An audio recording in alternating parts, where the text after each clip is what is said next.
Today I'm going to be discussing party wall surveying procedures. Particularly, I'm going to be looking at the unfortunate and relatively common scenario that occurs when a building owner commences party wall construction works to their property without serving the necessary party wall notice upon the adjoining owner after those works commencing. Under the Party Wall Etc. Act 1996, the legal responsibility and duty for the service of a party wall notice rests upon the building owner.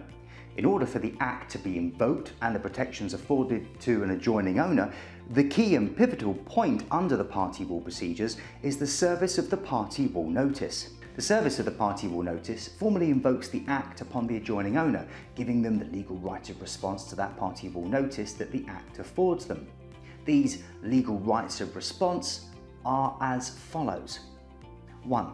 Consenting to the party wall notice. 2. Dissenting to the party wall notice and appointing an agreed surveyor. 3. Dissenting to the party wall notice and appointing their own party wall surveyor. These rights will only exist when a party wall notice is served. Without the notice being served, the adjoining owner is unfortunately left in a scenario whereby they can only rely upon common law to best protect them.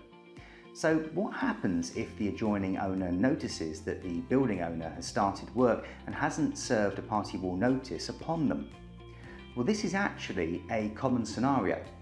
Our take on it here at Stokemont is that most of the time it's a convenient misunderstanding, as the press and advice surrounding party wall requirements and procedures is so significant and prevalent these days.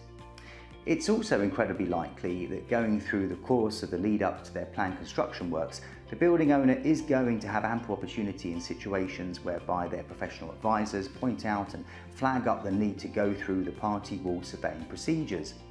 These professional advisors are likely to include, however, are not limited to people like architects, engineers, planning consultants, listed building consent consultants, permitted development consultants, contractors. It's common practice for one, if not all of these professional advisors to gently point out a building owner's need for party wall notice to be served.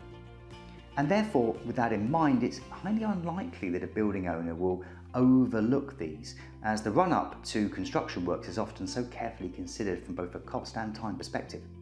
However, irrespective of the lead-up to what resulted in the non-service of a party wall notice, if the adjoining owner finds themselves in the unfortunate situation where this occurs, what are the options open to them? Well, the first option that an adjoining owner has open to them is to pursue the building owner through a party wall injunction.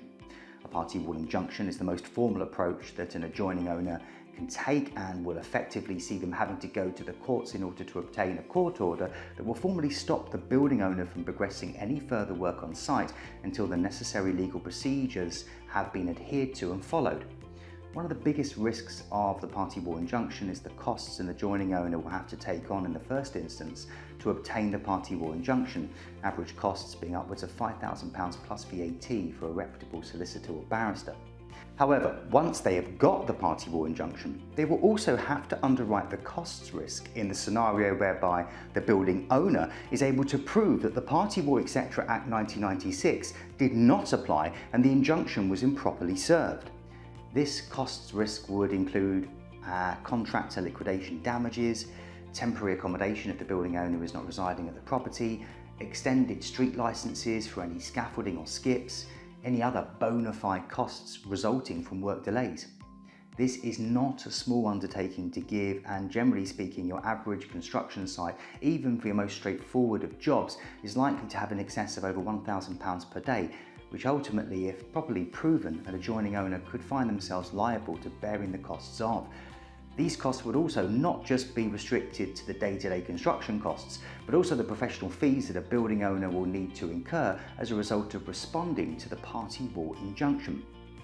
With all that being said, party wall procedures are relatively straightforward, and the Act is explicit in what works are and are not covered by it, so long as an adjoining owner is well advised and under good advice from a reputable party wall surveyor that the works that are taking place are indeed covered by the Party Wall Etc. Act 1996, there is very little risk in progressing to obtain a party wall injunction. The second option that an adjoining owner has open to them once a building owner commences works without serving a party wall notice is to instruct their own party wall surveyor on a private basis. The party wall surveyor will usually undertake a schedule of condition of the adjoining owner's property to ensure that there is an adequate record and protection statement in place. This protection statement would become critical and key in the event of any claim for damage or issue further down the line.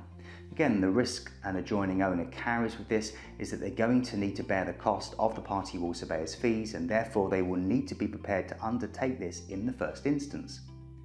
Party wall procedures can be stressful, especially if an adjoining owner finds themselves in a scenario whereby their counterpart, the building owner, hasn't served a party wall notice upon them. It goes without saying that in many cases, opening the channels of communication between the building owner and the adjoining owner can go a significant way to avoid the cost for an adjoining owner. We would therefore advise that adjoining owners make an effort to discuss matters with the building owner as soon as possible in the unfortunate event that party wall works start without a party wall notice being served. If you would like to discuss your party wall surveying procedures with our team of party wall surveyors, please feel free to give us a call today and we will be more than happy to assist and advise you.